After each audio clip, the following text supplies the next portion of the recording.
Maman disait toujours, la vie c'est comme une boîte de chocolat. La première règle du Fight Club est, il est interdit de parler du Fight Club. The name's Bond. James Bond. Je suis ton père. Bienvenue dans ce nouveau numéro de votre rendez-vous hebdomadaire consacré au cinéma. C'est l'Instant Ciné et comme chaque semaine on se retrouve pour parler de toute l'actu ciné avec 5 infos que j'ai soigneusement sélectionnées pour vous. Et en seconde partie d'émission, je reviendrai sur un film à aller découvrir en ce moment dans les salles de cinéma. Alors sans plus attendre, c'est parti pour les actus.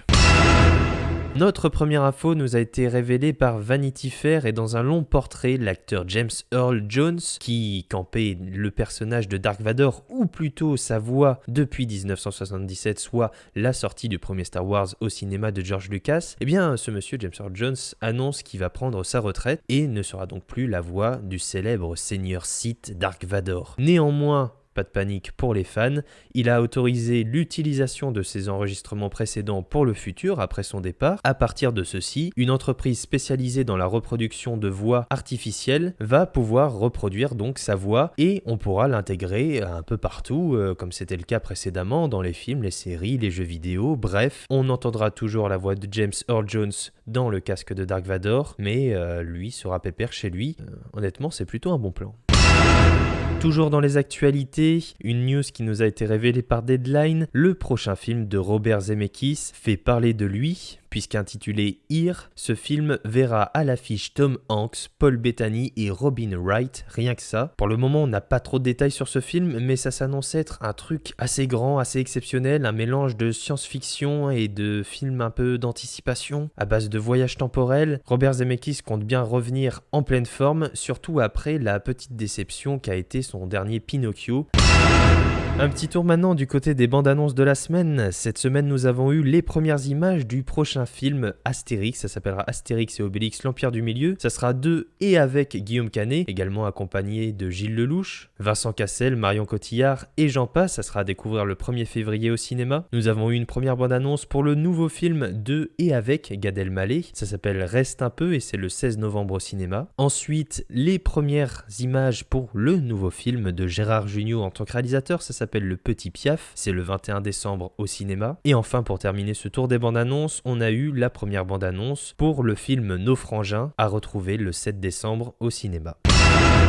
Toujours dans les actualités, une info révélée par The Hollywood Reporter et le site américain nous dit que Bassam Tariq, qui devait réaliser le film Blade avec Mahershala Ali pour le compte de Marvel Studios, eh bien ne réalisera plus Blade. Il restera tout de même producteur exécutif. Une autre source, cette fois-ci anonyme, interne, dit qu'il y aurait plusieurs problèmes concernant la pré-production du film, que Kevin Feige, le producteur, se serait trop éparpillé, le scénario ne serait pas assez bon, il contiendrait notamment 2 grosses scènes de bagarre et c'est tout. Il ne ferait d'ailleurs que 90 pages. Pour le moment, c'est une source qui n'est pas officielle, mais ce qui est officiel, c'est que Blade n'a plus de réalisateur, et ça tombe mal parce que le tournage devrait commencer dans un mois. Alors, il va falloir vite se dépêcher.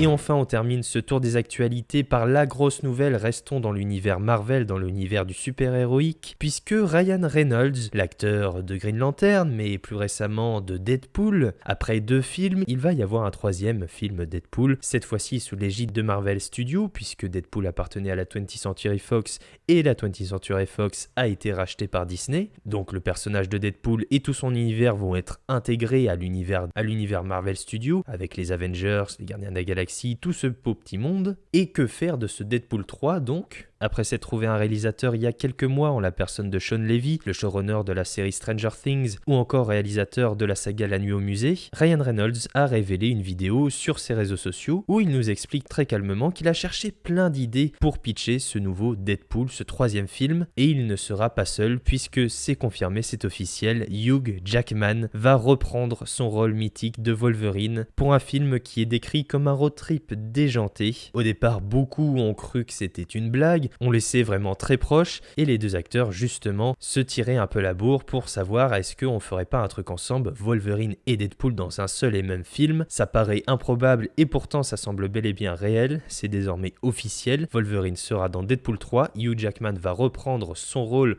ou plutôt ses griffes. Dans une autre vidéo, les 2 acteurs ont confirmé que ça n'aurait rien à voir avec le passé de Wolverine et pourtant après 20 ans de bons et loyaux services, Hugh Jackman va bel et bien revenir pour un nouveau Wolverine, ou en tout cas dans un autre univers, pas touche à ce qui a été fait auparavant, l'histoire est telle qu'on la connaît. Là, on va découvrir sans doute, je sais pas, un autre univers, un voyage dans le temps, que sais-je, quelque chose de certainement extrêmement déjanté. Alors soit c'est la décision la plus stupide de l'histoire, soit c'est un futur classique du genre, on verra bien ce que tout cela nous réserve. En tout cas, pour moi qui ai grandi avec Hugh Jackman en tant que Wolverine, c'est vrai que ça fait chaud au cœur de le retrouver une fois de plus pour une nouvelle aventure, qui plus est accompagnée de Deadpool. Je vous avoue que cette nouvelle m'excite énormément.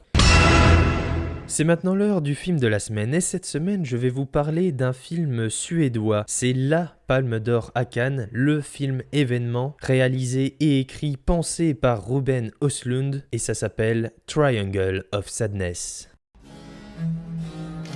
Who looks paid for the tickets? Not bad, huh? She's an influencer. Not bad, not bad. Yeah. So what do you do?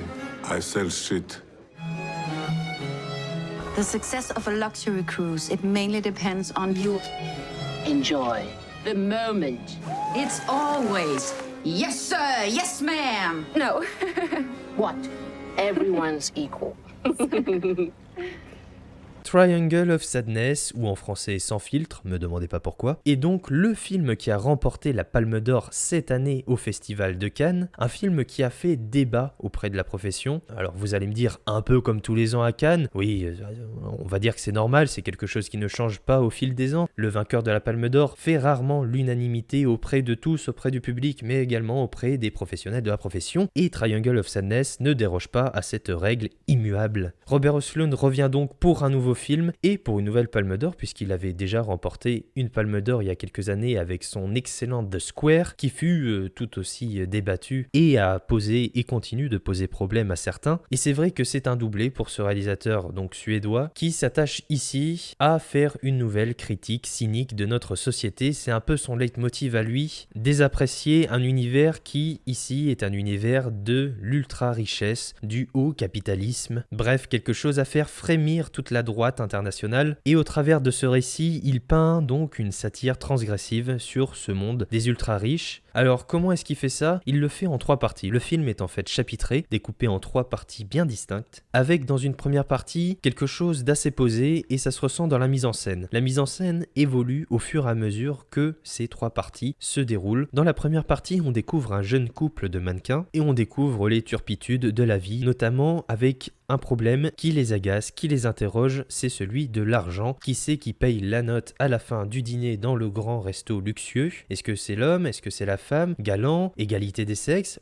En tout cas, on comprend bien qu'il y a quelque chose qui est de l'ordre d'un problème, d'une problématique en fait dans ce couple, et ça tourne autour de l'argent. Très vite, on va passer à la seconde partie, qui est, à mon regard, la plus intéressante, celle qui se déroule sur un beau bateau de croisière, un bateau de croisière de luxe, et on va s'éloigner un peu de ce couple pour y découvrir toutes les personnes qui occupent ce bateau lors de cette croisière de luxe. Ce sont des personnes extrêmement riches, venues du monde entier, tous et toutes avec des parcours extrêmement différents. Certains ont fait fortune dans l'armement, d'autres dans l'informatique, d'autres dans l'agriculture. Bref, on découvre une palette de personnages assez iconiques, assez caricaturaux, et en même temps, on a l'impression de les connaître. Et cette sensation, elle réside dans la beauté de l'écriture de Robert Östlund et dans la manière dont il a eu également de mettre en scène toutes ces histoires dans ce petit bateau. Et très vite, on va découvrir que là encore, tout tourne autour de l'argent, tout tourne autour du capitalisme. La moula, c'est le nerf de la guerre, mais c'est également une source de problèmes. Et ce problème, c'est un peu le chat qui se mord la queue. À travers ce moment, à travers ces scènes que l'on peut découvrir, où tout va partir en steak globalement sur ce bateau, et tout va partir en steak à cause d'une seule chose, à cause justement de ce qui les a amenés sur ce bateau, à savoir l'ultra richesse, tout l'argent qu'ils ont, toute cette exubérance, à s'en faire vomir littéralement. Il y a vraiment quelque chose qui fait fi de toute retenue, et c'est purement dans la transgression, et ça veut également dénoncer justement ce système d'ultra richesse et l'idée de punir tous ceux qui se gavent. Alors bon, c'est fait avec la délicatesse d'un taureau dans une boutique de porcelaine, mais on comprend bien sûr le message qui en fera tiquer certains, qui en réjouira d'autres, tout dépend de votre situation financière ou politique. Bref, quoi qu'il en soit, il a réussi à transmettre sa vision singulière du monde, et de ce monde bien particulier qui est celui de la superficialité, qui est celui de l'exubérance, violence, de la surconsommation, où vous vous faites livrer par hélicoptère 2 mini pots de Nutella sur un bateau. Un monde à la fois où tout est possible et en même temps où toute cette possibilité vous ronge de l'intérieur et au final le karma vous rattrape, vous profitez mais vous payez également dans tous les sens du terme. C'est un peu le message qu'essaie de faire passer Triangle of Sadness. Et ensuite on va découvrir la troisième partie qui est celle qui se déroule sur une île. Et là tous ces gens qui ont été habitués à vivre dans l'exubérance, dans le confort, dans la luxure vont apprendre à vivre au plus bas. Et tous les enjeux et tous les rôles de domination, les rapports de force entre employés, patrons, serviteurs, maîtresses et maîtres de maison, bref tous ces enjeux de domination vont être balayés d'un seul coup et ils vont expérimenter véritablement ce que c'est que la survie, ce que c'est que la nature humaine et ces rapports de force justement qui les privilégiaient au départ lorsqu'ils étaient sur leur beau bateau de luxe vont se retourner contre eux lorsqu'ils vont être sur l'île tout seuls et désespérés. Alors dans Triangle of Sadness on rit, parfois c'est un rire un peu méchant, on se dit ah bien fait pour leur gueule et on réfléchit, vous l'aurez compris, et c'est vraiment ça, c'est un film qui est fait à la fois pour vous le divertir et en même temps pour essayer de vous faire prendre conscience de certaines choses, alors pas forcément par rapport à vous, mais par rapport plus globalement au fonctionnement de notre société. Et ça, c'est bougrement bien fait. Une autre chose qui est bougrement bien faite, c'est la mise en scène, je vous en ai parlé. Il y a donc 3 parties. Dans la première partie, on a une mise en scène qui est assez posée, avec des chants contre chants, la caméra est fixe. Et puis, dans la seconde partie, on va commencer à essayer de survoler un peu ce bateau, parcourir ses personnages, ses différentes pièces, ses différents lieux. Et enfin, dans la troisième partie, sur l'île, la caméra sera presque intenable, dans le jour, dans la nuit, à travers la jungle, mouvement, bref, la caméra évolue au fur et à mesure que son récit évolue également et elle s'adapte justement à l'évolution du récit et de ce fait, de ces personnages. Là encore, j'ai trouvé ça extrêmement malin. Pour conclure, Triangle of Sadness, c'est une réussite à tous les étages, c'est une palme d'or méritée, que tous ceux qui ont été un peu intimidés devant The Square, le film précédent de Robert Östlund, n'ont pas à être intimidés devant Triangle of Sadness, là où on pouvait dénoncer une surintellectualisation un peu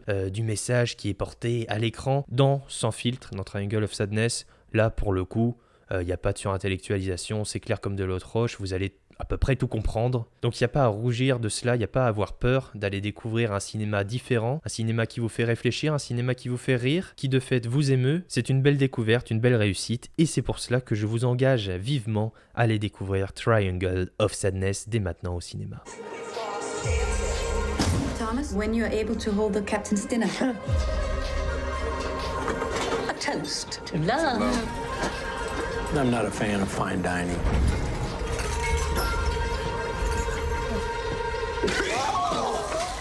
Darius? He doesn't look well. The ship is going under. Russian capitalist and an American communist. On a $250 million luxury yacht. Stay focused.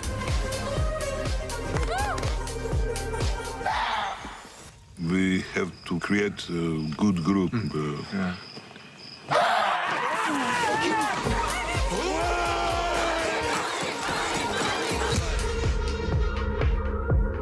Who am I?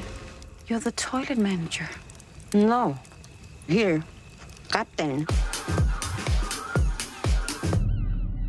Voilà, c'est tout pour cette semaine, je vous remercie d'avoir écouté cette émission. Vous pouvez bien évidemment vous abonner pour avoir directement chaque émission dès leur sortie. Vous pouvez également me suivre sur Twitter et Instagram pour être au courant des dernières actus ciné à la mode. Comme d'habitude, je mets les liens en description. Voilà, je vous souhaite une bonne fin de semaine, un bon week-end. On se retrouve la semaine prochaine pour un nouveau numéro de l'Instant Ciné, plein de cinéma et plein d'actualités. Alors, à la semaine prochaine. Ça dépasse tout ce que j'ai pu imaginer.